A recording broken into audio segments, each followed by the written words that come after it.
All right. Hello. Good evening.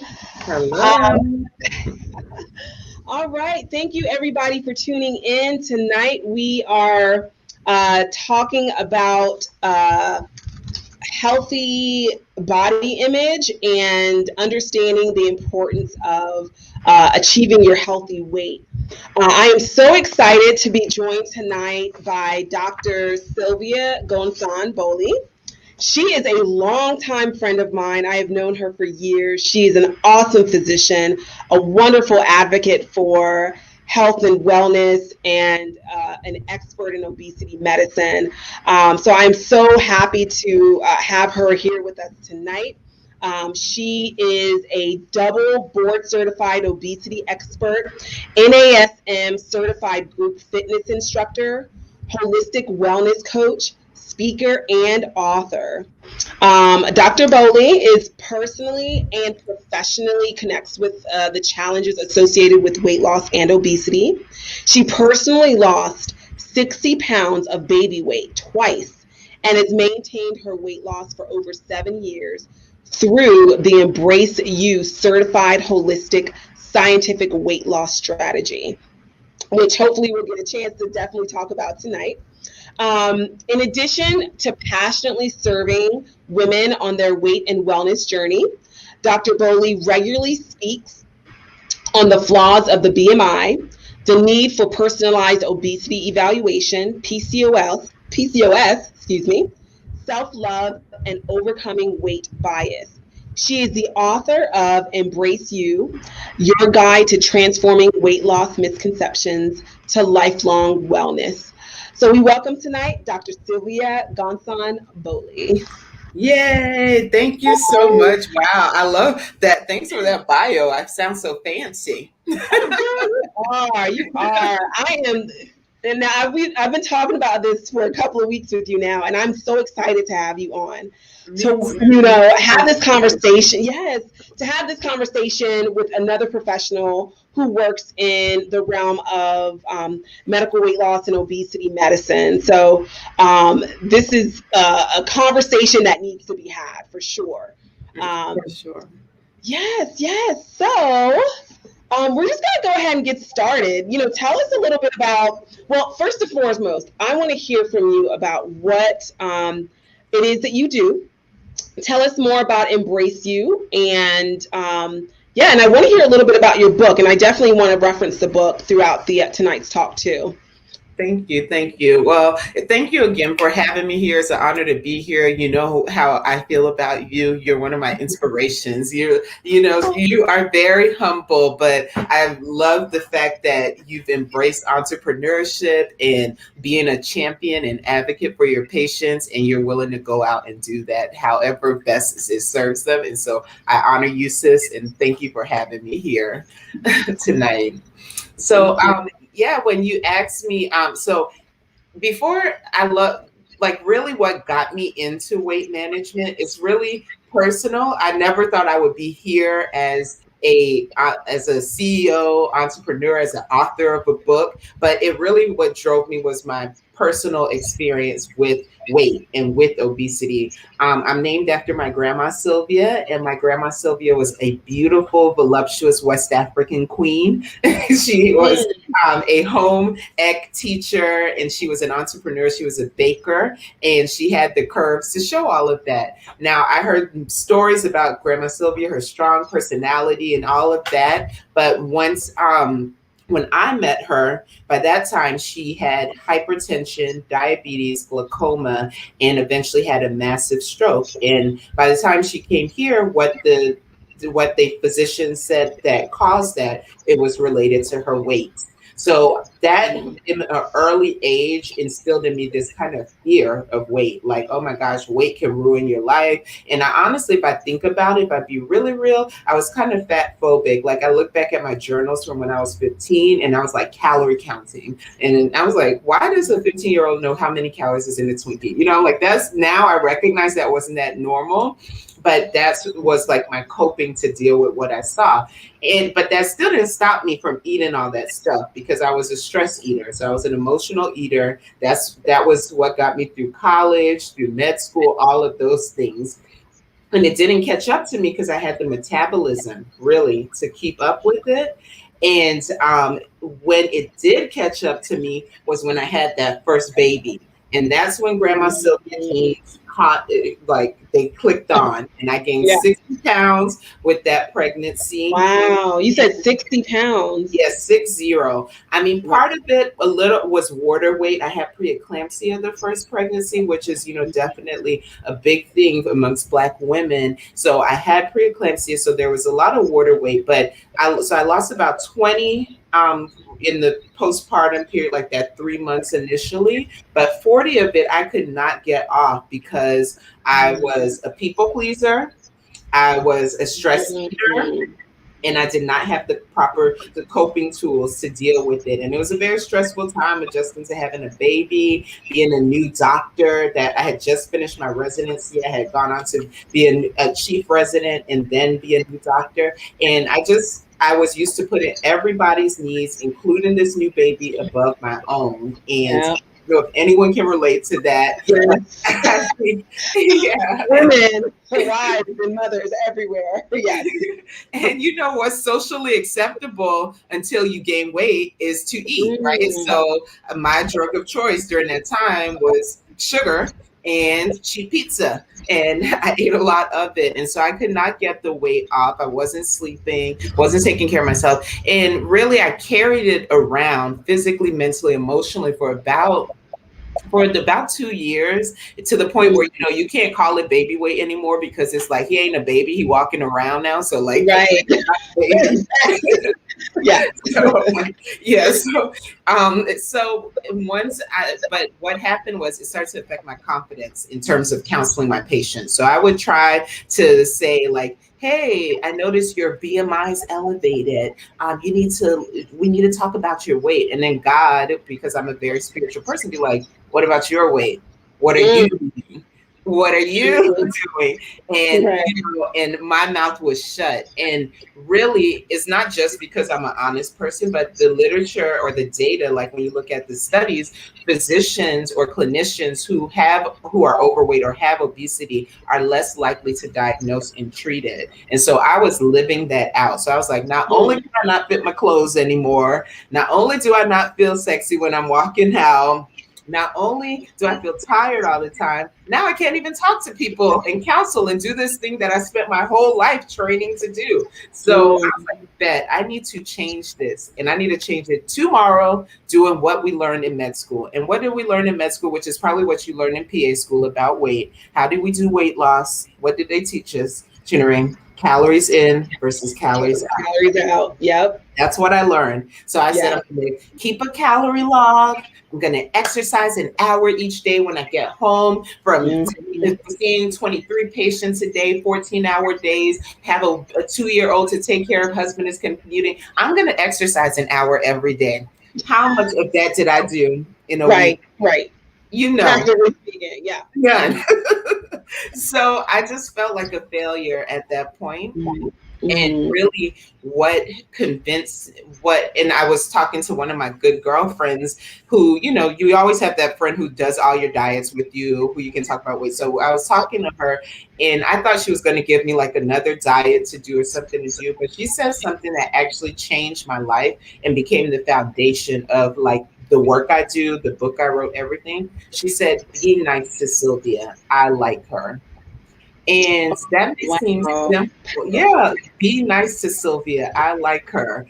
And it was something so simple, but I realized I wasn't being kind to myself. I wasn't being loving to myself. I was not talking to myself the way I would talk to a friend, the way I would talk to a patient, not even a stranger, really, like all that negative self-talk, and it wasn't coming from a positive place. So I changed the way I spoke to myself, and it opened up my eyes to lots of different tools that we could do along the way. And so, and what it also opened my eyes as to was small changes that I could make.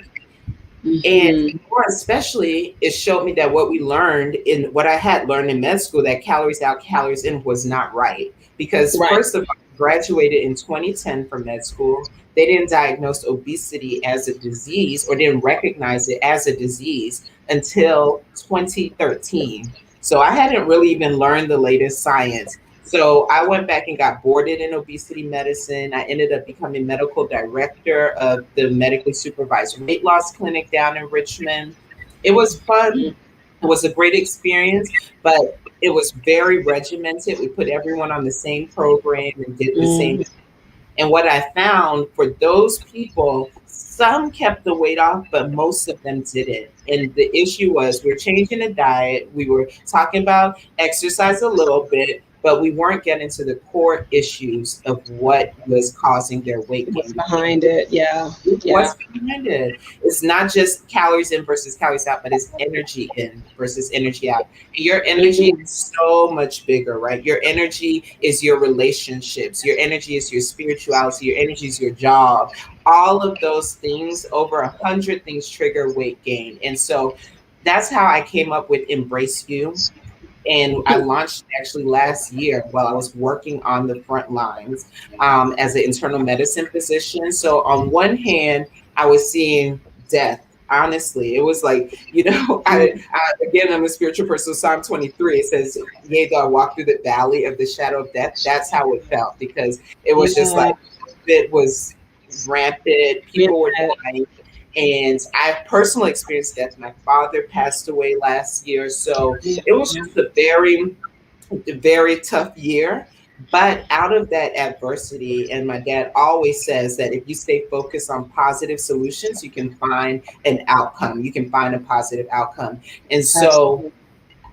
so I came up with Embrace You. I was like, the time is now, because Yes. people are dying. People need to know how to lose weight and keep it off, because the obesity epidemic met the COVID epidemic last year. Yes.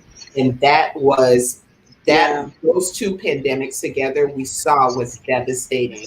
So I started it in August. I led about 30 people through the program to date, and it was just powerful, helping them create wellness in the midst of a pandemic and figure out how to navigate these tough situations, not gain the quarantine 15, all of that. And then the book was birthed out of that as well, because in it, I was like, more people need this, right? Not everyone might get my program, but everyone can create a strategy.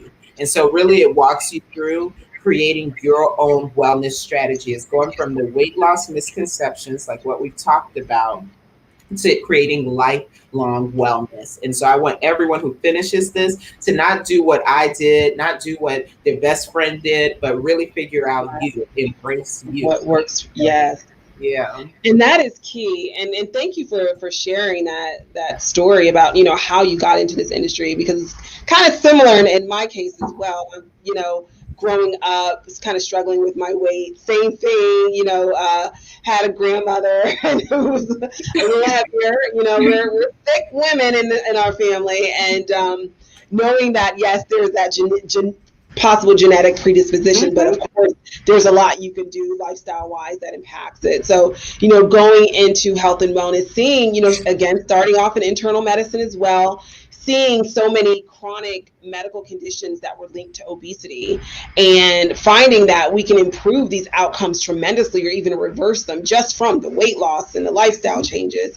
And that's what led me to get into medical weight loss in particular. So I think that's wonderful that you have that testimony, and then really seeing weight loss from a different perspective, which is coming from a place of self-love and self-acceptance. So, and that's exactly what we're talking about tonight. It's not about what the latest weight loss fad is, but how we can really transform our lives and achieve health and wellness, not just, focusing on the weight loss alone.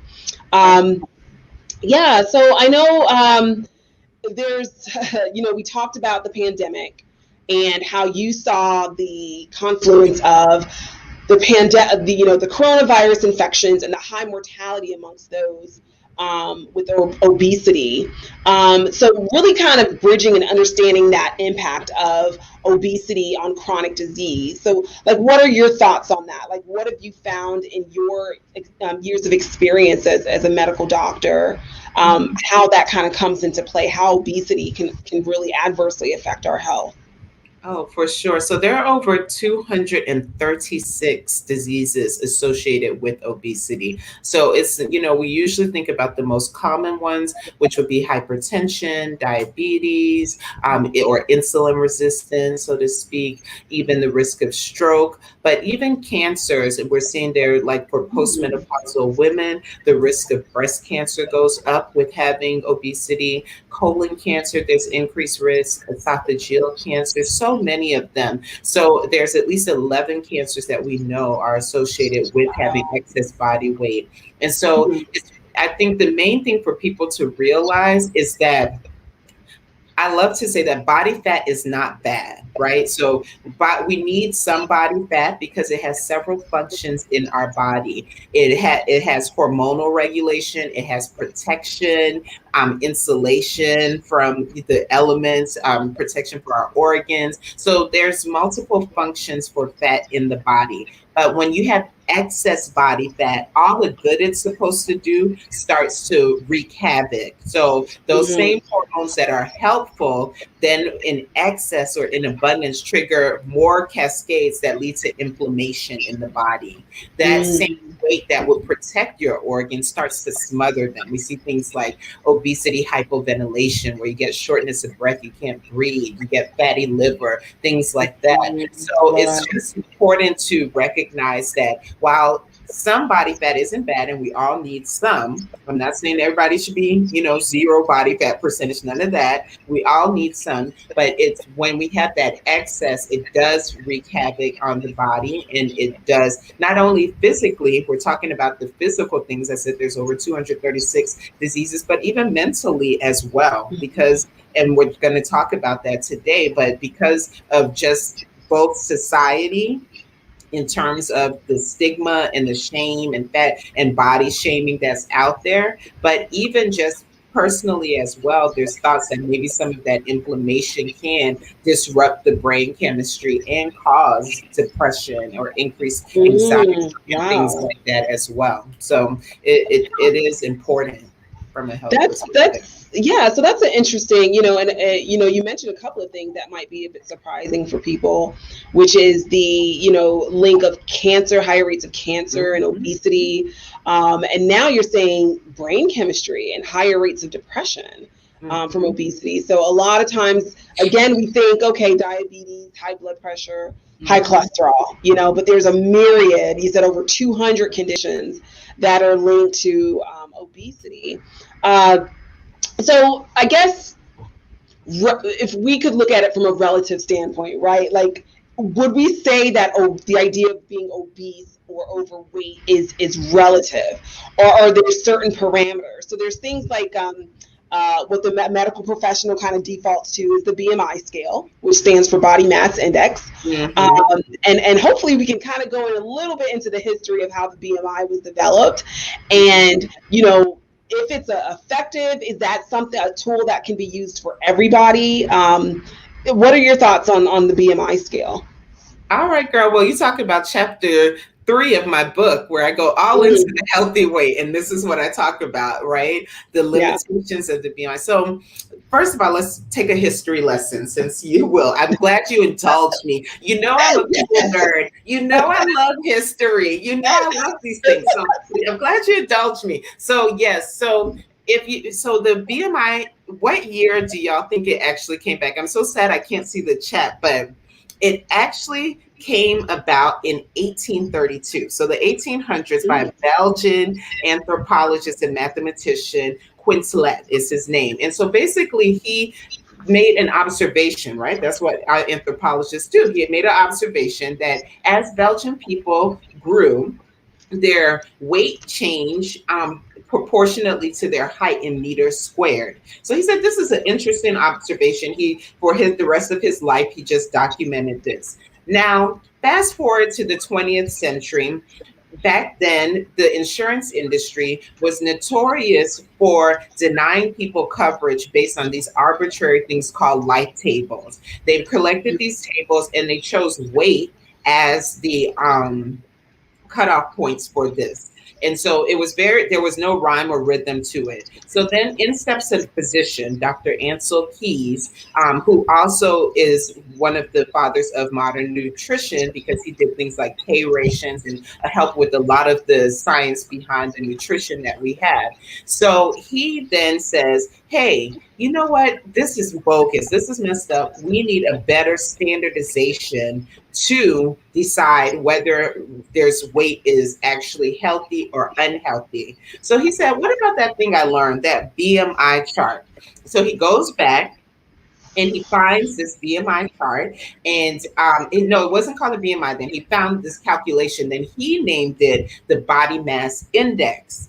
And at that time, there still was no real rhyme or reason for the cutoff. But he said, okay, let's pick a threshold. 30 is going to be the threshold for it. And then he introduces it to the Medical Association, and eventually NIH adapts it in 1985. In this calculation, there's a lot of flaws. First of all, the standards are made by who? Who decides the standard, right? At the time, in the 1830s. It was, yes, exactly, in Belgium. So most of the people are going to be of European descent, right? So not going to have the same body habitus. Even when we come here to the US, because of the systemic racism that existed at this time, let's call a spade, that Black people were not included in a lot of those tables, or other minorities either. And also initially women weren't as well. And then the BMI is just looking at total body weight. So again, when we talk about the disease state of obesity, we're talking about the threshold of excess body fat that's going to put you at risk for metabolic disease or body fat associated diseases. So if we're only looking at something that tells us total body weight, it's going to have flaws to it. And the BMI only is calculated on total body weight. So what we see, what happens with it is then it misses the mark for people who have differences in body fat composition. So that's going to be women. That's going to be athletes or anyone who has a lot of muscle, because it can't tell muscle between fat. It's also going to be as you age. So like our body composition shifts as we mature. A lot of that lean cut muscle that we have when we're in our 20s, by the time we're 60, becomes a little bit more flabby because it's fat now. So it just changes. Our body changes. It changes hormonally afterwards. And then for intrinsically that we do see racial differences. We see racial and ethnic differences. In general terms, people who identify themselves as Black tend to have more muscle mass. And so the BMI is going to overestimate obesity in those populations because it doesn't distinguish between it.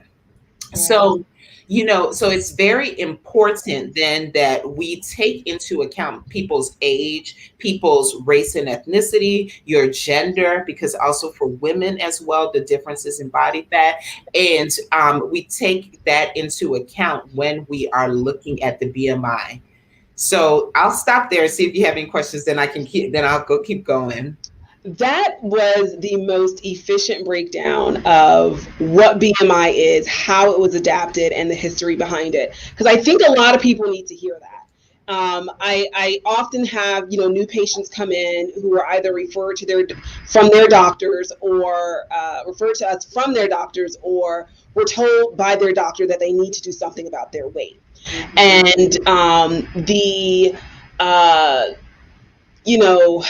the frustration and the disappointment in, the difficulty that they're having to reach this small frame or small window of what their doctor is telling them they should be. And they're coming to me like, I wasn't that weight since I was 10 years old, something like it seems like such an impossible feat for them. And they don't even feel like they would feel comfortable in that way. So it's one thing to try to fit into this frame of what you think your weight should be, or whatever weight your doctor says according to this scale, and actually doing it and then sustaining it, right? So if you're having to try to get to this weight and starve yourself, is that living? Is that even your your happy weight, which is a term that I got from you, and I hope we'll talk more about that in a minute. But yeah, I mean, it's so important that we understand that this BMI, which again, we learn it in school. That's the tool that we have. That it doesn't apply to everyone, and it is deeply flawed. So, that's one thing to understand. Now, another element of that, kind of segueing into, you mentioned about, the idea of obesity and looking at more so at the influence of excess body fat. And that's what's like the important element of it. So we know, you hear these terms about your body type or your different body frame. And there's the ectomorph, the endomorph, and the mesomorph, I think is the other one. What are your thoughts on that? Like, what does that even mean? So yes. So one other thing too about BMI. So the question that I get then is, should we even be using the BMI? So the headlines, you'll see BMI is bogus, BMI is whack, we don't need that, or something. You see all these kind of headlines that are very catchy. But the issue with BMI, or body mass index, is that a lot of our scientific studies to date have been using that. So that's why I say we still need to use it sometimes as a specific and adjusted body mass index. And in the book, I have some other charts, like one from one of my colleagues, Dr. Fatima Cody Stanford out of Harvard. She's done a lot of research in the field of obesity, and she and her colleagues actually put together a modified body mass index chart that is adjusted for race, ethnicity, and then obesity related conditions. Wow. So the threshold changes for people based on that. And then there's another one from a group out in Europe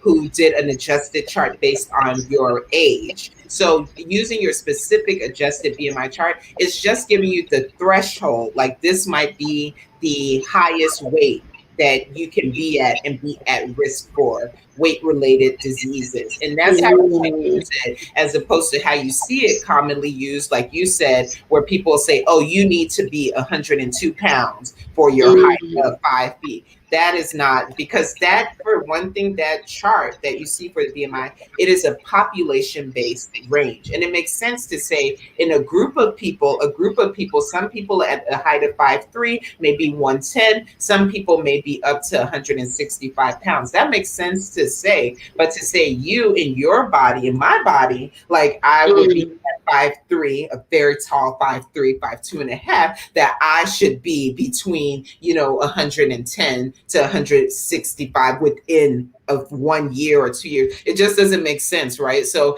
I think really changing how we use BMI and just looking at it as a possible threshold, then to give us insight in these other part of body composition. So now when we talk about body composition, that's where this ectomorph, mesomorph, and endomorph come up. So from a medical scientific perspective, I'm obligated to say, based on the literature, there's no scientific merit to that. Actually, the history, again, if you take a history lesson, those terms come from a psychologist.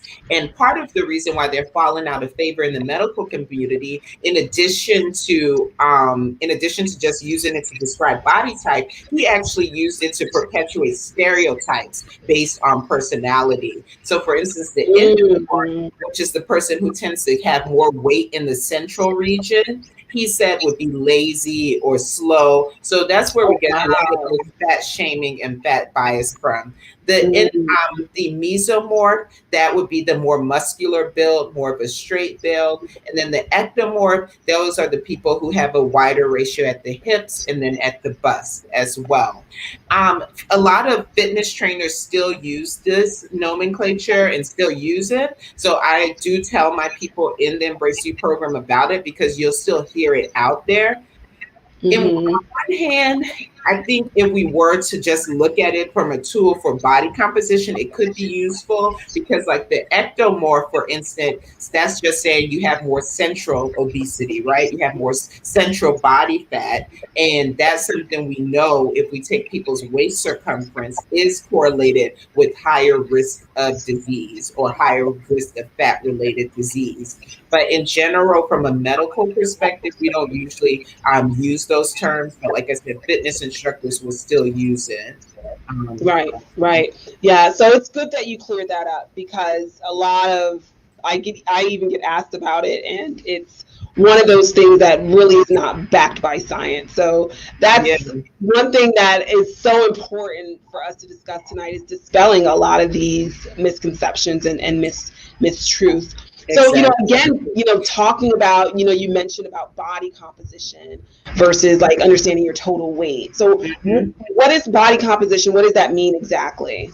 Yeah. So, when you step on the scale, like just your average scale, that's just telling you how much the force of gravity. Let's take it back. Let's take it way back. Oh my gosh, my nerdiness I'm loving this conversation. So let's take it way back, right? Let's go to basic science. So the pull of gravity on the earth, just how much do you weigh? How much force are you exerting? And that's it. But it doesn't tell us about the breakdown about how that fat or how that weight is divided, in your body.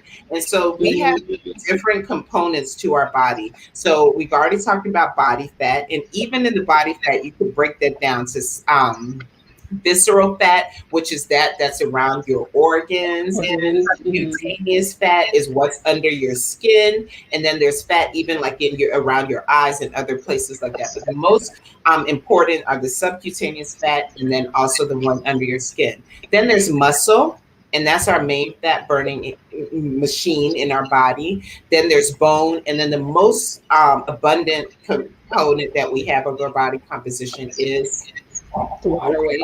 The water. So so knowing the composition is so important, because then we know what to target when we're trying to lose weight. And again, knowing that we're losing fat, and the goal is to lose body fat and not the other components. Because if someone technically has a high BMI and is overweight, but they're mostly muscle, most of our athletes would classify as having obesity based on just the BMI. But when you look at their body composition, they are mostly lean muscle. So we know that they're metabolically healthy. And so that's the main thing. We have to shift from just looking at total body weight and classifying people based on just their total body weight, and really looking at the body fat percentage, looking at where that body fat is. Is it mostly around the vital organs? And then what is your metabolic profile in terms of, do you have high cholesterol? Do you have insulin resistance? Do you have diabetes, hypertension, all those things? That's what we're really thinking about when we're talking about your health and your weight. Right. Correct. So it's so important that, we make that point, because I think we're programmed to look at the weight on the scale. Yeah. And a lot of times I even have to break my patients out of that, thought, process of, I just want to get to this certain weight, if your body fat percentage is still too high, even if you get to that weight, like, it's still not necessarily a good thing. It doesn't necessarily mean that you're healthy. So, helping people kind of understand the concept of shifting the body composition, not just losing weight. It's a little bit more involved than that. So really coming down to, like, when we talk about losing weight, obesity is has high prevalence in our country. What's the statistic now? Obesity and overweight percentage of the US? It's 2/3 of Americans. So about 67% are in that category. So understanding kind of like, okay, how do we lose weight, right? There's a ton of different ways to do it. There's healthy ways, there's not so healthy ways. There's ways that unfortunately may cause you to just lose water weight and muscle, which isn't the healthy way to do it. So again, understanding those dynamics, but really understanding the idea of metabolism and how that impacts someone's weight. We talk about that, but really understanding what is metabolism, what are the things that are affected by metabolism, how much does metabolism alone really impact your overall weight? What are your thoughts on that?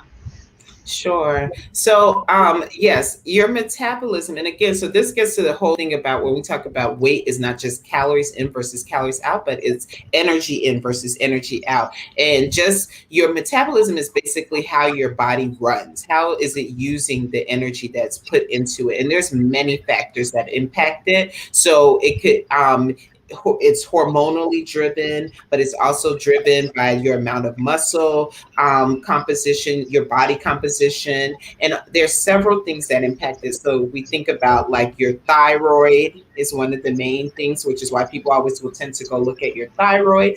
But also um, it's about things like insulin as well. And it's also about things like your sleep, etc. And the main thing, if I could make it simple, because it is complicated and it could be a detailed thing, but if I could make it simple, there's something called your basal metabolic rate. So what does your body, how much energy does your body consume just to do its basic functions, right? And so that's going to change as your body weight and your body composition changes also. So if you tend to lose weight too quickly, as we saw in things like the Biggest Loser study, I don't know if you remember that show. Yeah. That? Extreme weight loss. Yeah. Yeah. Did you watch that show? The Biggest Loser? I did not watch it regularly, but I definitely saw the before and afters. But yeah, I mean, it's just. I could not watch it, girl. I could not. The show and what happened. So that's a whole nother thing. But yeah.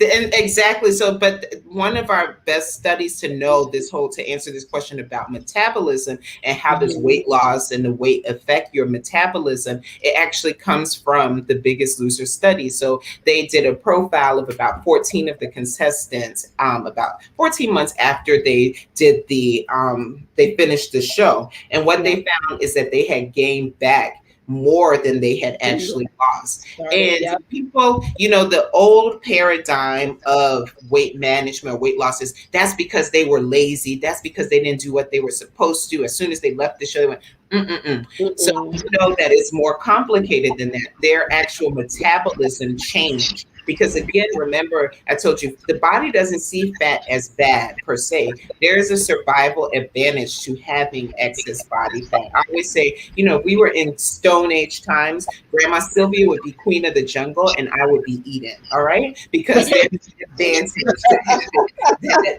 extra body fat. Right? It protects you through famine. It protects you through a lot of things. So the body still is operating with that. So what happened when they lost all that weight and they lost that weight so quickly, their metabolism actually slowed down. It adapted. It slowed down so that they could gain the weight back. More. Yes. So they got something what we call leptin, which is a key hormone that suppresses your appetite. They became insensitive to it. They became resistant to it. So their appetite went up. And if you look at other hormones, ghrelin, insulin, these all went up too to try to make them adapt, and their body slowed. So imagine, if you're spending a lot of money, right, in your bank account, money's just leaking out like that. What are you going to do? You're going to slow your spending. So their budget went from $100 a week down to $25 a week, and things just like really slowed down there, so that they actually regained the weight. And so they slowed their spending or slowed their energy use until they could regain and come back up to that weight and higher. So that was a key thing when that study is like one of the game changers when we think about weight, because it showed us that it's not just a willpower thing. It is there's actual physiology, there's biology behind it that then lead to behavior. So that's why the behavioral piece is so important, and approaching it holistically is important, but there's the biology behind it too. Absolutely. And I think that a lot of times people do compartmentalize and be like, well, you just didn't exercise enough, or didn't cut down on the calories enough. And it's so much more involved when it comes to the fluctuation of gaining and losing weight.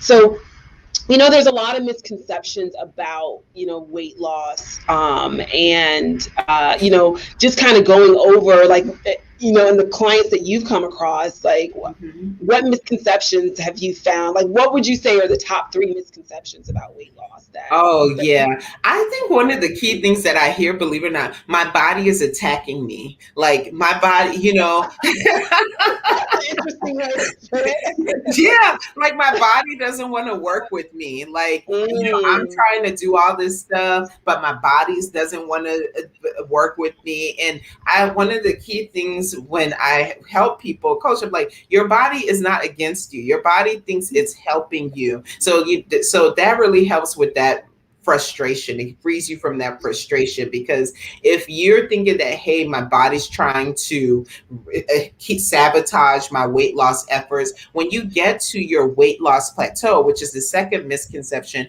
is that people don't realize that, again, like I said, we were made to keep our fat and keep it on. So weight loss is going to be perceived as a threat initially, especially depending on how quickly you lose that weight, and how much weight that you lose. So you will hit a plateau, and the plateau is controversial even in the weight loss or the obesity space. I'll read study is every other week. There's no plateau. There is a plateau. There is a plateau. It makes sense because your body is trying to adapt to the change and it wants to stay in steady state. So one of the things I have to tell people, like, the plateau is not necessarily your fault. It is, again, your body trying to help you. Right. And have to work through the plateau. So one of the things in chapter 8 of the book is I talk about the weight loss cycle. Like, what do you do when you're stuck, quote unquote, when your weight is stuck? Because that is the crossroads. I'm not going to sing any Bone Thug. I love my music. You brought it back there, Sylvia. I brought it back. I can't say crossroads and not think about that song.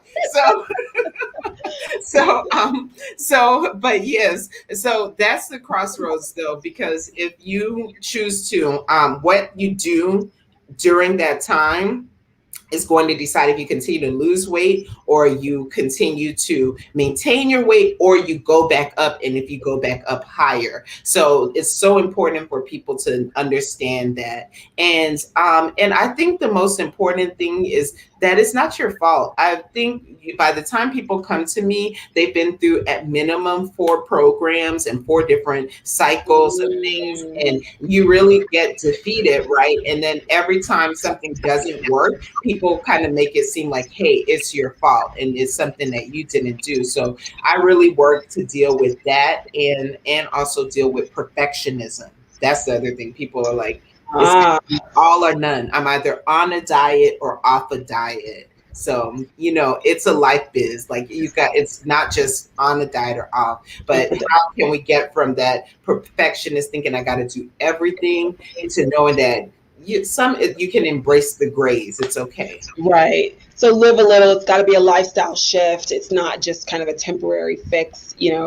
Often I'd have patients come in. I got to, a wedding dress, a vacation, and it's just like short term. Okay, I just need to lose about 20 pounds, and then I'll be great. So, really shifting the concept of that. So, speaking of kind of short term or quick fixes, I guess you could say, what are your thoughts on, a person who has genuinely tried everything that they can possibly do in regards to losing the weight, and they're still having a great difficulty achieving, a healthy weight? In recent years, there's now the option of bariatric surgery and going that route. When is it I guess a good option or reasonable option to consider weight loss surgery? Absolutely. So for me, holistic care is whatever the person needs. So that may be if you need medication to help you, if you need surgery to help you. Everybody is different, right? Embrace you. And I do not view any of those things as the quote unquote easy option out. There's a lot of shaming out there for people who opt for bariatric surgery or people who opt for who need medication to supplement them.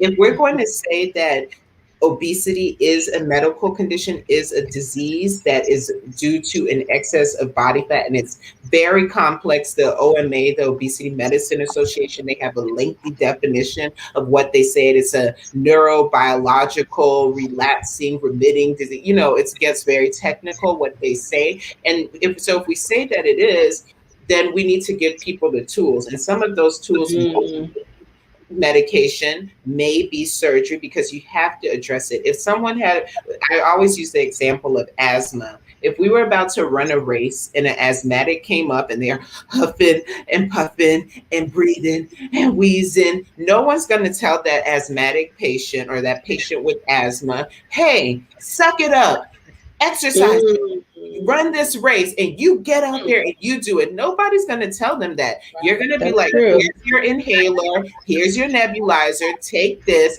and then run the race. So for the person with obesity, and especially resistant obesity that's not responding to those lifestyle changes, then we need to give them their inhaler. We need to give them their nebulizer treatment. What is that thing that's going to help them run the race fairly like everybody else? So that's my soapbox answer. Now here goes the scientific answer. I love that answer. That hit it.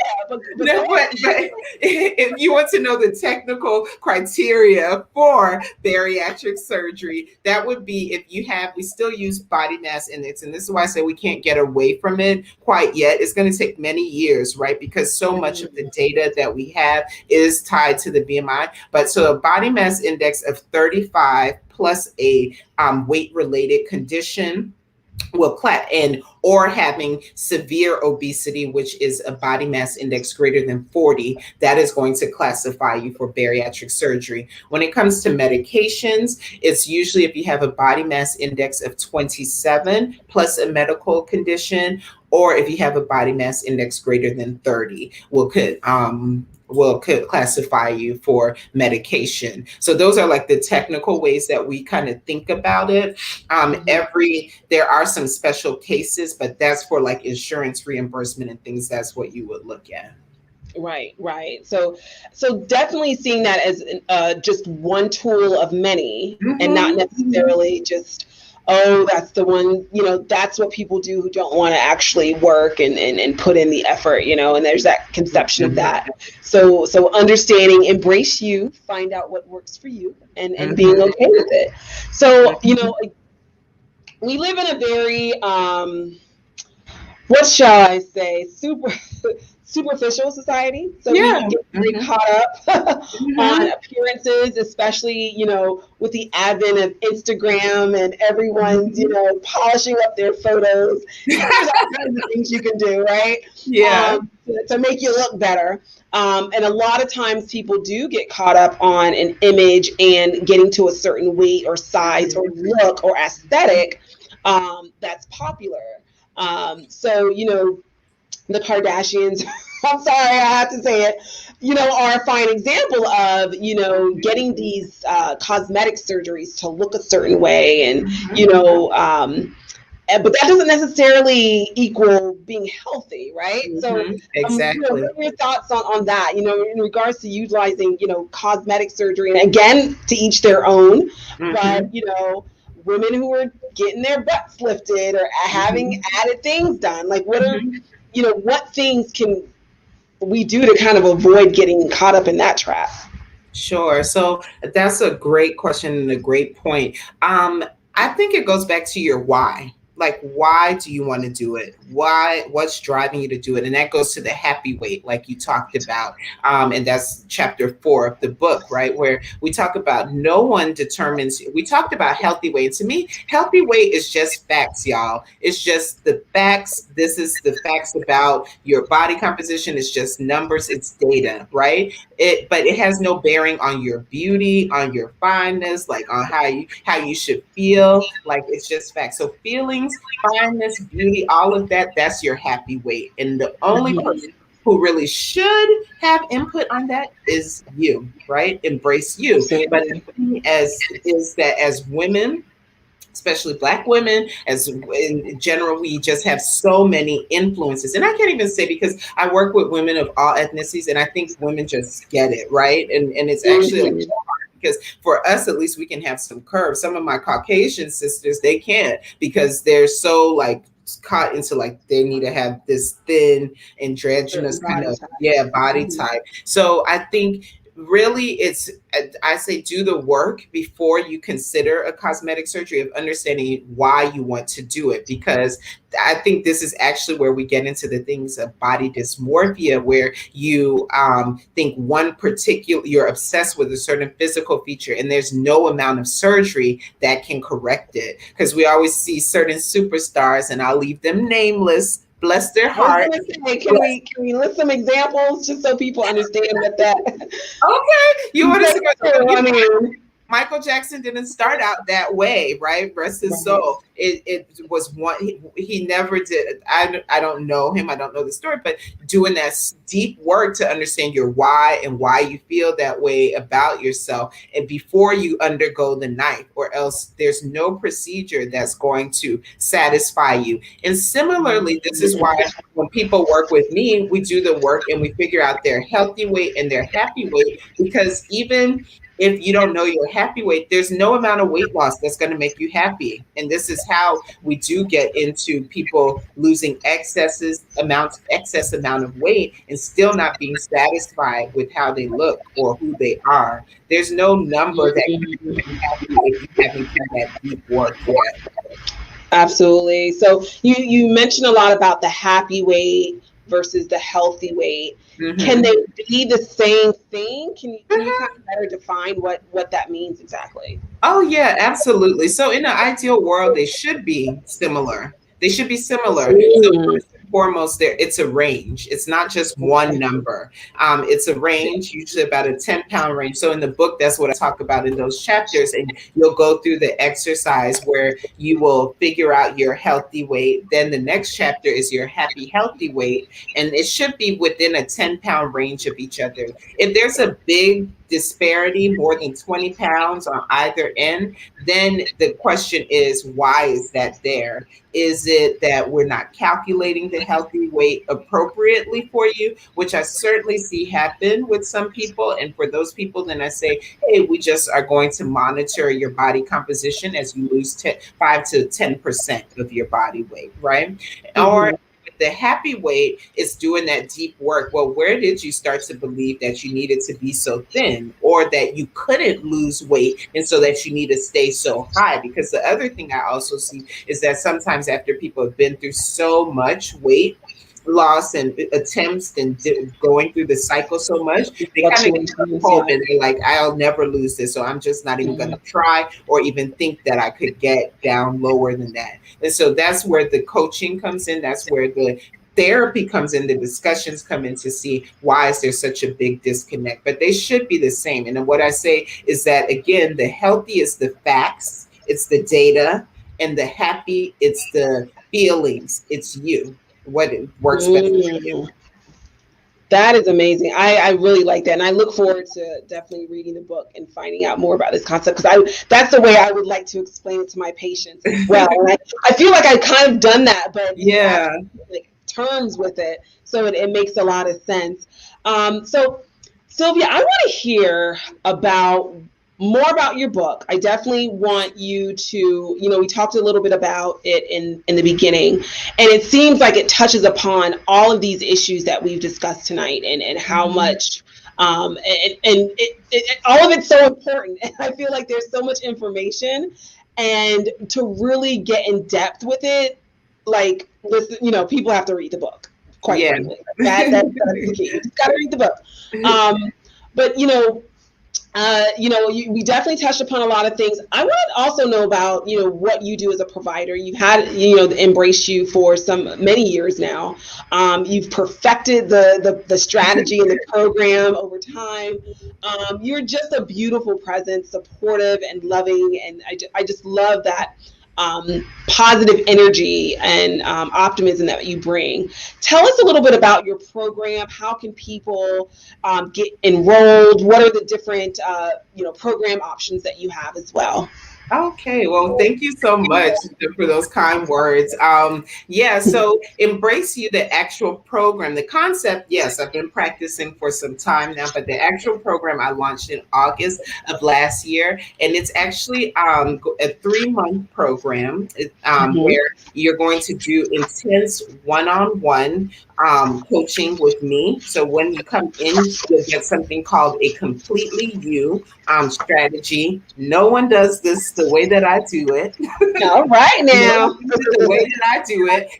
But we will not just touch on the biological and the medical or even just the psychological, but really going deep and seeing what are those triggers. Because like I mentioned, there's over 100 weight gain triggers, and that's chapter 2 of the book where we go in all the weight gain triggers. So what are your uncontrollable versus your controllable weight gain triggers? And let's develop a specific strategy for each of those things. We talk about mindset. We do a lot of mindset work. Talk about this, even the spiritual balance. Even if you're not a religious person, how does that play a role in your energy balance, in your stress management? So really getting deep. And my goal is to create a lifelong transformation in you. I want to figure out your why and address that why while you're in it, because this is going to be your last stop on your weight and weight loss journey. So that's Mhm. the goal. So I we do love that. that. Oh, I love thank you you. said this will be your last stop Your on your last weight stop. journey. Because Yes, that is so important. it's a pivot. It's the pivot where you won't say, "Oh, this was a great program and so sweet," da, da, da. But like what you will learn the keys to embrace you and to release you from that cycle, because it's painful going through that frustrating cycle of weight loss and really figuring out how can you not just lose it but keep it off in a way that fits your life, that fits your lifestyle. Because the issue is a lot of times these diets is like taking you out of your element and what's normal for you and trying Right. to force you into some other pattern. And I always say grown folks are like rubber bands. We may change for a little bit, but we're going to snap back to what we know unless there's something firm in place to keep us from that snap back to what we've been doing before. So that's the goal. So we do that one-on-one, and then there's also a group component. I created a 3-month curriculum just based on the common self-sabotage things. So you'll be in a supportive group of like-minded people where you will really learn, where you can grow and learn together on how to overcome these things like emotional eating, stress management, finding consistency, all those things that we really struggle with on our weight and wellness journey. So that's the essence of the program. And right now it's closed, but I'll be opening it up enrollment back in August. So people can just keep an eye out for that. If they sign up for any of the email lists, for the book in particular, I have a site, embraceyoubook.com, and that Okay. will sign you up for our virtual book club. So once you enroll with that, every week you'll get an email about something about all the different type of about each chapter, a personal story. We'll have a discussion in the Facebook group. So sign up on embraceyoubook.com. That is amazing. And then your website is embraceyouweightloss.com. So Mm-hmm. people can find out more about the different programs that you offer. Um, and I don't know if I should mention this, but when we talked on the phone a while back, you said that you are offering a program that it has kind of a kind of pre-recorded regimen and Oh uh, yeah, so that hasn't yeah, launched yet, but definitely if they sign up yeah. and get on the mailing list, they will know when I do the recorded or the classes, the class version of it, the online version. Right now, some of the other tools that I have out that I decided to go ahead and release because people kept asking me, so I opened an online shop, and on there because in Embrace You, my big thing is like you don't need a plan, you don't need a list. you need a strategy. So whatever I teach, I Mm. want to empower you with the tools to create something personalized for you. So on Excellent. the Embrace You shop, which I just opened up online on the website. Thank you. So Awesome. I have a daily affirmation strategy, because a lot of times people say, oh, start saying affirmations, right? But how do you start saying affirmations? Affirmations. Especially Yeah. if you're so down on yourself and things like that. So there's the affirmation strategy. Another one that's popular within the program is the celebration and vacation strategy. So I was just on a live with one of the embracers, the inside embracers. So she's in the program and she's like, yeah, you taught us the strategy for vacation. I was like, oh, I haven't released it, but I was like, okay, I'll release it. So I put that out on the shop too. And then the I love biggest it. thing is the meal plan strategy, because a lot of times we talk about meal planning, but it's hard to do unless you really identify what's my issue, what's my problem with meal planning. Is it the time? Is it the travel? Is it taking care of other people, having to create all these different meals for other people? So one of the things that we do in the program is go through how to create a meal plan strategy that addresses your problem area and how to help you. So that's also on the shop as well. So That lots is of tools. amazing. You do it all. Like I love the accountability. There's there's an acronym for developing a goal and following Yes. Oh through. yeah, the SMART. Mm-hmm. Smart, SMART yes. goals. Yeah. Like you kind of hit Oh all of yeah, those I'm a different big fan of things. the SMART goals. That's how I live my life, honestly. Yes, yeah, absolutely. I think this is wonderful, and I already know because, of course, what works for one person may not work for another, and I already know I'm going to refer clients to you. Because I do have patients who come in, and we try our strategy. I have different programs, but of course, it's not a one size fits all. So I've been wanting to, connect with you so I can actually start referring clients to you who I think would be a better fit in regards to what you do.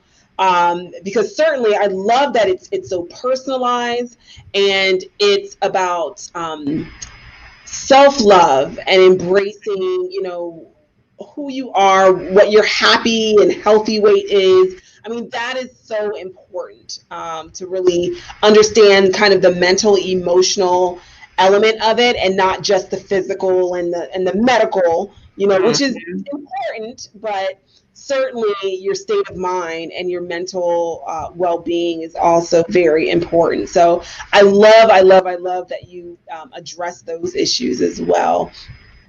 Thank you so much Well, for thank joining us tonight. This you. was an awesome discussion. Thank you. It was. I knew it was going to be good. I was looking forward to it. I was like, this is going to be great. I can't wait. Anytime we get together, we're like talking for hours. So Oh my God, yes, honey, about motherhood, business, cases. exactly. So It's, I it's knew it was going to always be good. it's always a good thing. And it's funny, I was just talking to you a couple of days ago, and I was like, Sylvia, we're going to do this again. We're going to have part two. Yes, we have to, because Yes, yes. So, for the listeners who joined us tonight, there will be a part two on this discussion. This is an area of healthcare that me and Sylvia are very, passionate about, and we'll be doing this again. I think if not next month, maybe in September. yeah. We'll figure out a date, but we're going to do this again, and we're going to have a guest with us as well. A acquaintance of mine, I actually met her recently, who has a powerful testimony and a story, and she's been on up and down in regards to the weight and sharing a little bit more of our personal experience. I think that there's value in the story, right? To understand kind of how we get there and how we personally have been affected, with the ups and downs of losing weight and getting healthy. Weight is not a number, it's a story. It's Yes. the story behind that number. And the issue is, a lot of times we just focus on the number. And when I say we, I'm talking about we in the medical community, but also we as the person who is struggling with our weight. But if we can dig deep into that story, and it can be uncomfortable to dig into that story, it can be really uncomfortable. And I talked to a client about that today, because actually today she was just like, I can't do this happy, healthy healthy weight. I don't want to do that. And I said, you know what? You don't have to do that, because your wellness goals can be achieved without focusing on numbers. But I know that there's a story behind those numbers, which is why it's so painful. But we will address it as you're ready to talk about it, as you're ready to embrace it. So the first chapter of the book is about the introduction is about going through your weight journey, looking at those numbers and who, what, why, what was going on that caused it, because that is part of understanding how to achieve lasting wellness and lasting weight loss. There it goes. My voice is telling me it's time to go. It's time to wrap up, right? No, but this is such valuable information. And again, I thank you so much. For our audience out there, if you want to find out more about Embrace You Weight Loss, you can visit www.embraceyouweightloss.com. You're also on Facebook, Instagram, and Twitter at Embrace You MD and at Weight Embrace. So I'm gonna book. They can go to embraceyoubook.com. EmbraceYouBook.com, definitely. I will be getting my book, and I want a signed copy, Sylvia. Yay! I will be doing a book signing. So another great thing about signing up for the virtual book club, I'm going to be doing a book signing in the DMV area and in the Atlanta area, so people who are on that list will know about it. And I definitely plan to hold an event to do that. Yes. And I'm hoping that I can also sell your book out of my clinic. We'll talk about that more. Okay, that would be wonderful. Let's do it. I think, again, I have patients that could definitely, benefit from what you're doing and your book. I absolutely love it. So, again, thank you so much. We will do this again sometime, and yay! All right, and thank you all tonight for joining us. We'll see you next time. Bye-bye. See you next time. Thank you, everyone. Bye. Bye.